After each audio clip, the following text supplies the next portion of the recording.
Salam aleyküm. Buradan cənab prezidentə səslənirik. Hörmətli cənab prezident, Mehriban xanım, sizə səslənirik, bizə köməklik edin. Bugün biz Cəbrayıl rayonunun Harakük kəndindəyik. Burada bu cürə kəndi bərpa eləmişik, yaratmışıq, düzmüşük, qoşmuşuq. İndi pul məsələsinə gəlib çıxanda Qarabağ bərpa deyir ki, pul yoxdur. Və bu kənd layihədə yoxdur.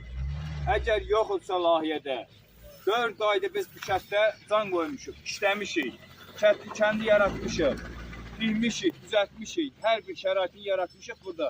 İndi pul keçməyə gələndə Qarabağ bərpa, Leysan müəllim və onun oğlu Elnur müəllim deyir ki, bu kənd layihədə yoxdur. Əgər yoxdursa, nəyə görə bir belə milləti bura gətirib yığıb, zülüm veriblər? Nə səbəbə? İndi biz də haqqımızı istəyirik, bizə səsimizə səs verən yoxdur. Nümayəndəlik gəlib bura.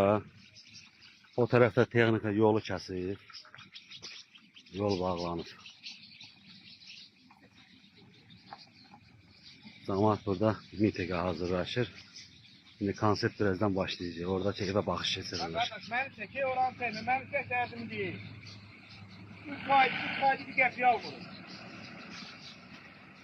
Hamı deyir səbirli ol. Nə qədər səbirli ol? Allah axırıncı səfər uşaq özümü gördüyü yadımdan çıxır. 3 aydır mənim balam məni görə bilmir, mən balam.